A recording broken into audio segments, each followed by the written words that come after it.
ಗೆಳೆಯರೇ, ಇವತ್ತು ನಾವು ನಮ್ಮ ಒಂದು ಟ್ರೂ ಕಾಲರ್ ಆ್ಯಪ್ನಲ್ಲಿ ಬ್ಯಾಕಪ್ನ ನಾವು ಆನ್ ಮಾಡಿ ಇಟ್ಕೊಂಡಿದ್ರೆ ಅದನ್ನು ಆಫ್ ಮಾಡೋದು ಹೇಗೆ ಅಂತ ನಾನು ಹೇಳ್ತೀನಿ.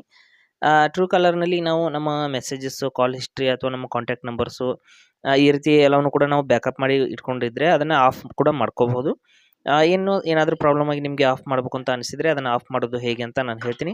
ಟ್ರೂ ಕಾಲರ್ ಆ್ಯಪ್ನ ಓಪನ್ ಮಾಡ್ಕೊಳ್ಳಿ. ಮಾಡಿದ ನಂತರದಲ್ಲಿ ಅಲ್ಲಿ ಬ್ಯಾಕಪ್ ಆಪ್ಷನ್ ಎಲ್ಲಿರುತ್ತೆ ಅಂತ ನಾನು ಸಂಪೂರ್ಣವಾಗಿ ಎಕ್ಸ್ಪ್ಲೇನ್ ಮಾಡ್ತೀನಿ. ಇಲ್ಲಿ ನೋಡಿ, ಟ್ರೂ ಕಾಲರ್ ಆ್ಯಪ್ನ ಈ ರೀತಿ ಓಪನ್ ಮಾಡಿದ ನಂತರದಲ್ಲಿ ಮೇಲ್ಗಡೆ 3 ಡಾಟ್ಸ್ ಮೇಲೆ ಕ್ಲಿಕ್ ಮಾಡ್ಕೊಳ್ಳಿ. 3 ಚುಕ್ಕೆಗಳ ಮೇಲೆ ಕ್ಲಿಕ್ ಮಾಡಿದ ನಂತರದಲ್ಲಿ ಸೆಟ್ಟಿಂಗ್ಸ್ ಮೇಲೆ ಕ್ಲಿಕ್ ಮಾಡ್ಕೊಳ್ಳಿ. ನಂತರದಲ್ಲಿ ಇಲ್ಲಿ ಜನರಲ್ ಸೆಟ್ಟಿಂಗ್ಸ್ ಮೇಲೆ ಕ್ಲಿಕ್ ಮಾಡ್ಕೊಳ್ಳಿ. ಜನರಲ್ ಸೆಟ್ಟಿಂಗ್ಸ್ ನಂತರದಲ್ಲಿ ಇಲ್ಲಿ ಸ್ವಲ್ಪ ಕೆಳಗಡೆ ಬಂದ್ಬಿಟ್ಟು ಇಲ್ಲಿ ಬ್ಯಾಕಪ್ ಆನ್ ಇದೆ ನೋಡಿ. ಈ ಒಂದು ಆಪ್ಷನನ್ನು ಆಫ್ ಮಾಡಬೇಕು. ಬ್ಯಾಕಪ್ ಆಫ್ ಆಗುತ್ತೆ. ಈ ಒಂದು ಬಟನ್ನ ಆಫ್ ಮಾಡಿದರೆ ನಮ್ಮ ಬ್ಯಾಕಪ್ ಅನ್ನೋದು ಸಂಪೂರ್ಣವಾಗಿ ಆಫ್ ಆಗುತ್ತೆ. ಯಾವ ರೀತಿ ನೋಡಿ, ಆಫ್ ಮಾಡಿಬಿಟ್ಟು ಇಲ್ಲಿ ಟರ್ನ್ ಆಫ್, ಕೀಪ್ ಆಫ್ ಅಂತ ಕ್ಲಿಕ್ ಮಾಡ್ಕೊಳ್ಳಿ. ಮಾಡಿದ ತಕ್ಷಣದಲ್ಲಿ ಇಲ್ಲಿ ನೋಡ್ತಾ ಇರ್ಬೋದು ಬ್ಯಾಕಪ್ ಅನ್ನೋದು ಸಂಪೂರ್ಣವಾಗಿ ಆಫ್ ಆಗಿದೆ. ಈ ರೀತಿ ನಾವು ಟ್ರೂ ಕಾಲರ್ ಆ್ಯಪ್ನಲ್ಲಿ ನಮ್ಮ ಒಂದು ಬ್ಯಾಕಪ್ನ ಆಫ್ ಮಾಡ್ಕೋಬಹುದು.